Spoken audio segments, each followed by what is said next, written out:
Like most any YouTuber with at least 1,000 subscribers, I get a lot of emails from random unknown companies asking me to review their products. And 95% of the time, the products are just garbage. On top of that, the companies will pester you like they own you. So for the most part, if you haven't heard of the company, you should probably just ignore them. But instead, I'm gonna give these guys a chance. For better or for worse, I said yes to every product review. And while I roll the intro, why don't you scroll down and hit that subscribe button? It's right below the like button.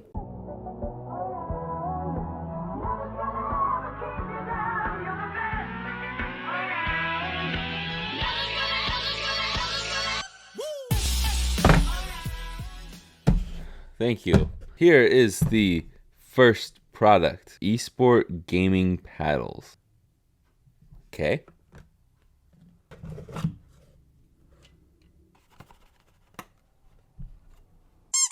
I will go grab a PS5 controller. So here is a stock purple controller. Here is my DualSense that I modded a while back on the channel. Looks like you just slip this. Looks like you just slip this on. Okay. I just realized how this is gonna work. Okay. No. I feel bad because it's like whoever made this is excited about this and they feel good about this. These people are still people. I mean, it works. For what it's supposed to do, it works. I guess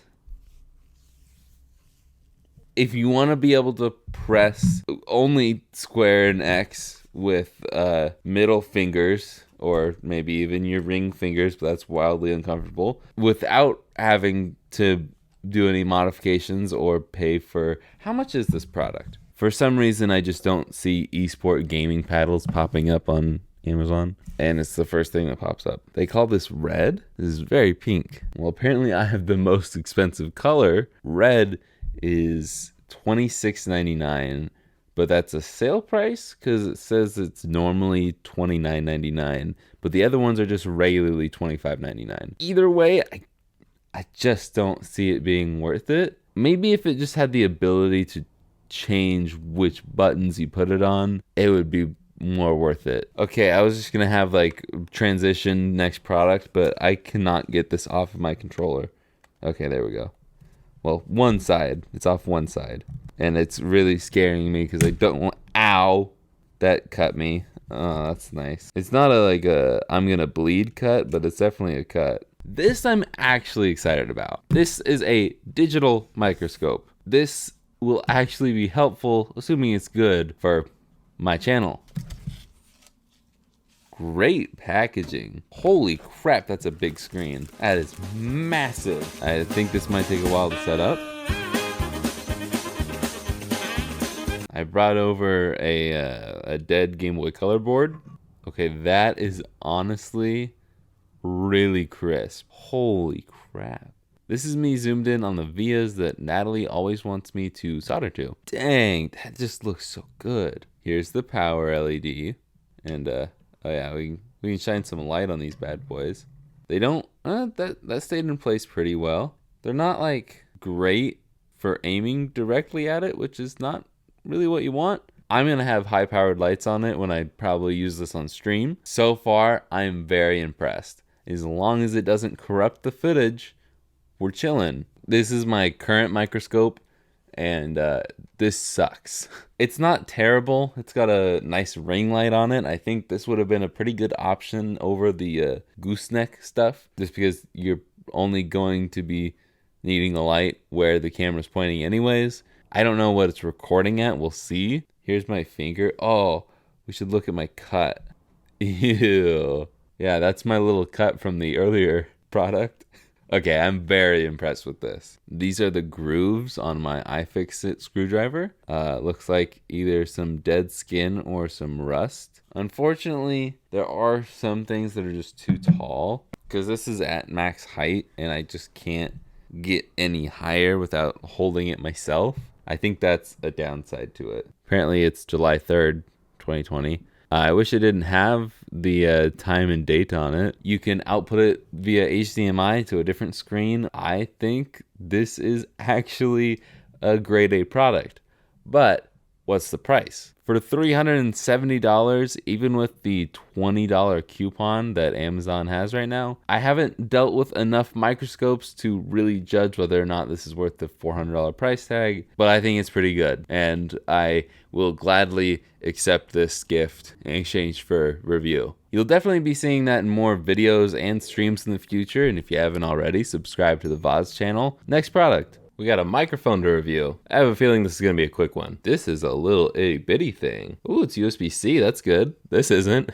This is mini USB. Like the worst one. Y'all complain about micro USB. I would be thankful to have micro USB in this thing. If this sounds as good as this will be my new mic. Mono? I was gonna say Moana, that's not right. Gamers and other users would also appreciate the RGB light on the bottom of the microphone. And it has proprietary software to change the colors of the microphone. So this is a C-to-C cable with the option to plug in the A part if you need it. I'm just gonna plug in C-to-C because I've got a MacBook. It's not a very long cord. The Yeti's cord is pretty long and it lights up. Rainbow barf. I'm gonna put both of these at equal distances. This is gonna be a little lower than the Yeti. Right now you're hearing the Yeti. Hello, my name is Jake Simmons and this is the Blue Yeti microphone.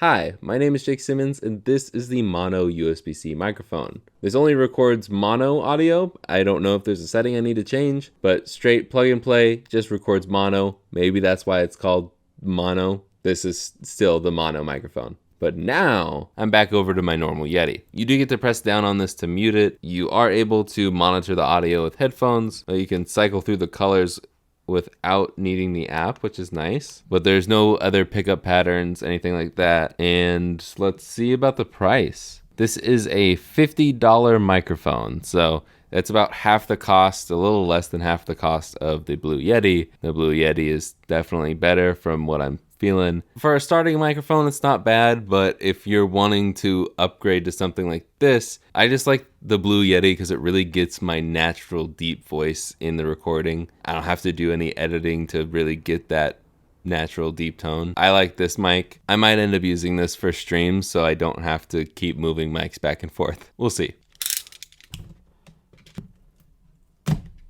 That just ripped the sticker. That's disappointing. This is the G33BT from Edifier. This is a Bluetooth gaming headset. The unfortunate thing is it is only compatible with phone, pad, and laptop. Dude, so much plastic. Snack for later. So here's the microphone. It is USB-C and it comes with the 1 foot USB-C cord. It's got 24-hour playback time, low latency. It's Bluetooth, so it's not really that low latency. Comfortable design and RGB lighting. Okay. 60 milliseconds does not seem very low latency. In my experience, Bluetooth and gaming don't really mix because there is a significant amount of delay in Bluetooth. It is blue. It's a nice blue. I like this blue. This is left and right. Okay. Does not look like it makes a difference. And right away, not digging it. Not digging it at all. Don't judge me, but to be fair for this review, nope, it immediately has, take these off. It immediately has, I'm going to put my hat on. It immediately has a giant air gap in the back of the ear because even though it says it's got L and R, it does not really make a difference. I want to put these on backwards just to see. Yeah, no, it's just the same. They're symmetrical, so it really does not matter which is left and right. The only real difference I guess it makes is when you plug in the microphone, it's probably not going to face you. Let's listen to some music, I guess. The second you put it on, it's just not comfortable. I'm sorry. I'm a goofy goober!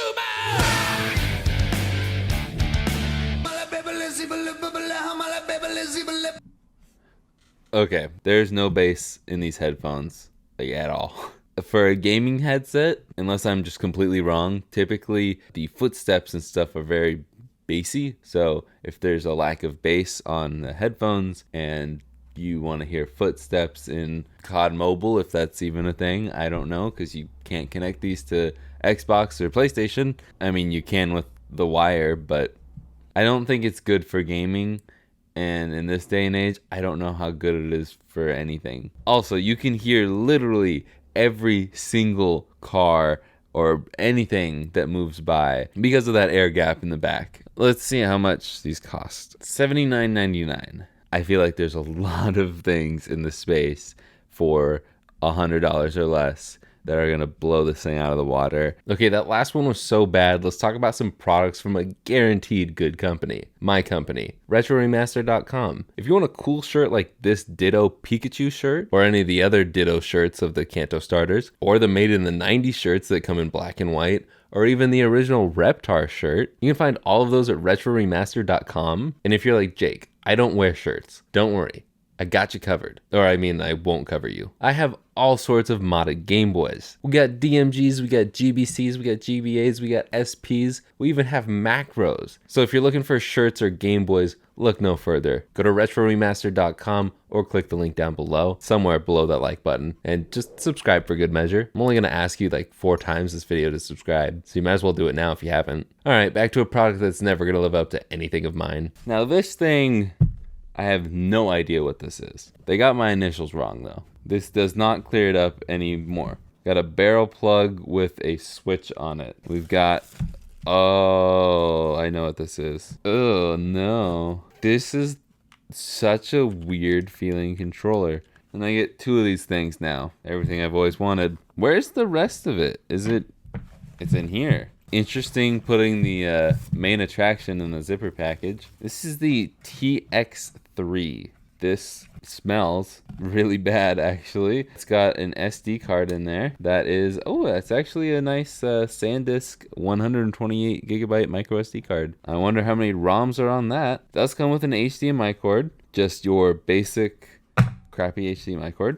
You got Ethernet HDMI. It's full size, which is nice. The barrel plug for power, and 2 USBs, which I love that one of these is on the side. This is the USB 3.0. This is the USB 2.0. Interesting.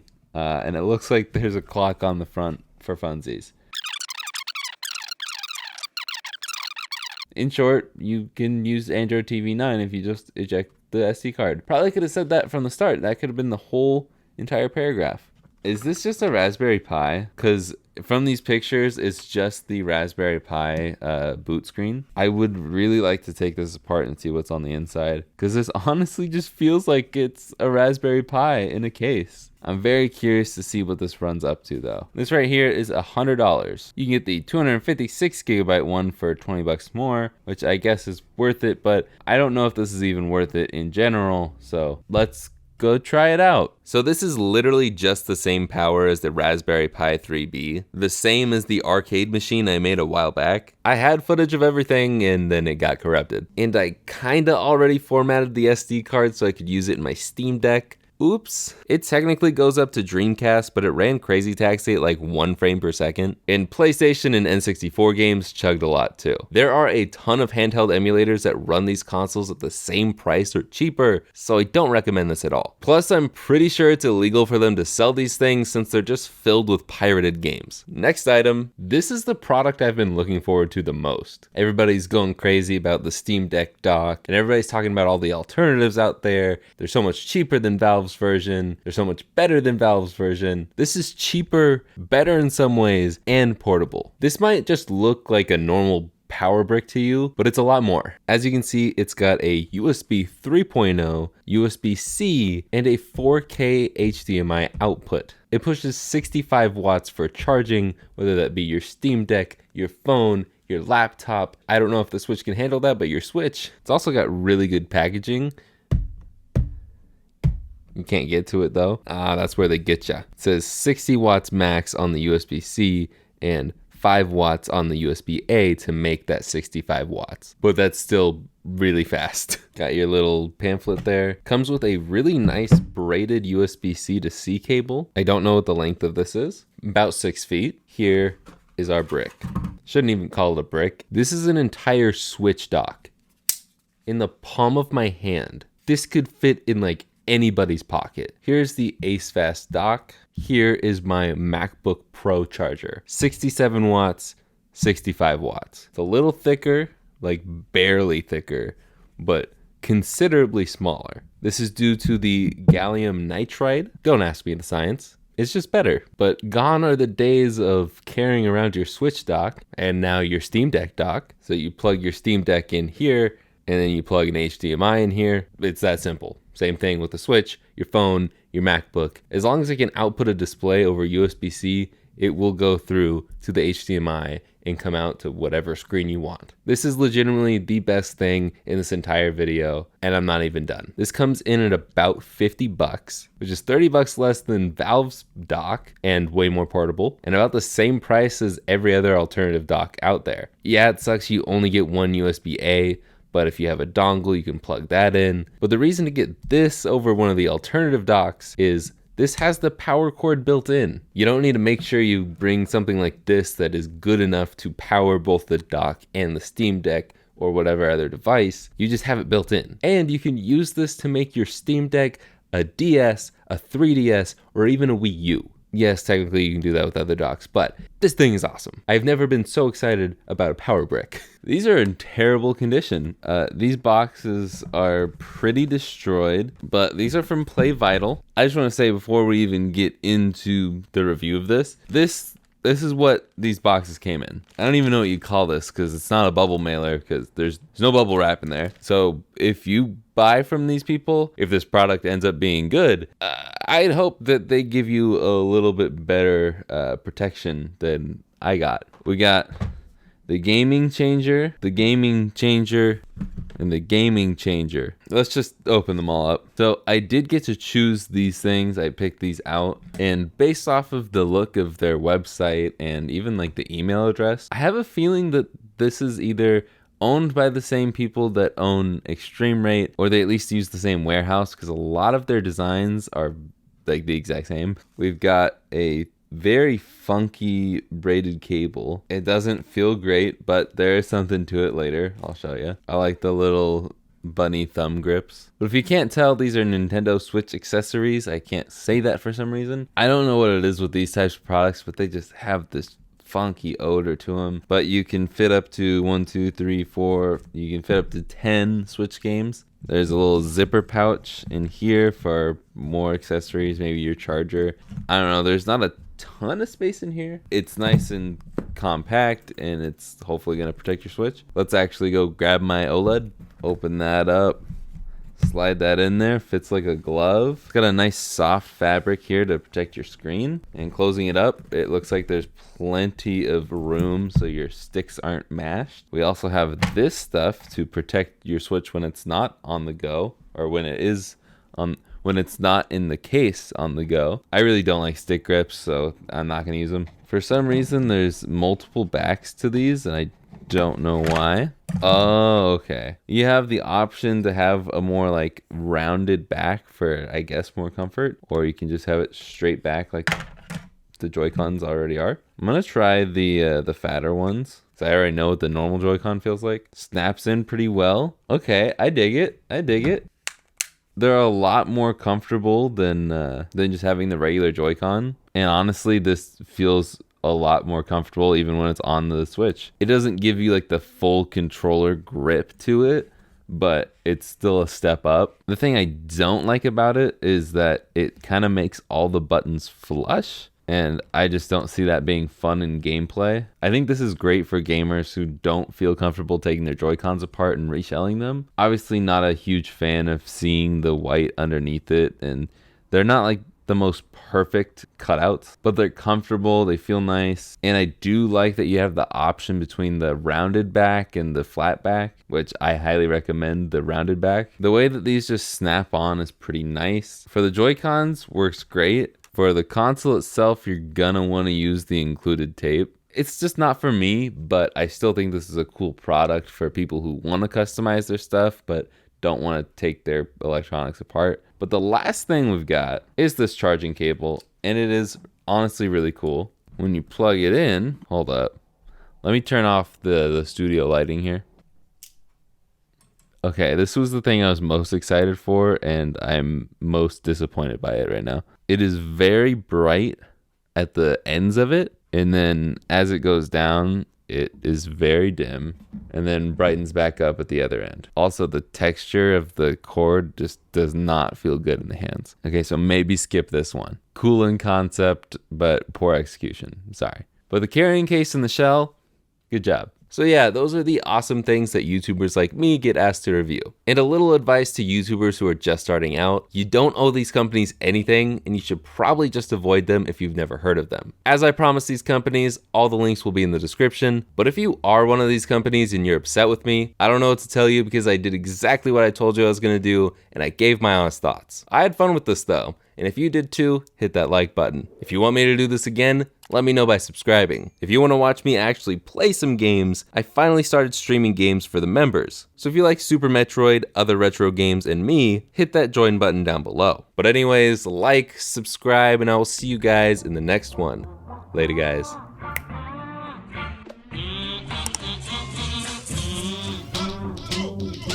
But if you couldn't tell, these are Nintendo Switches.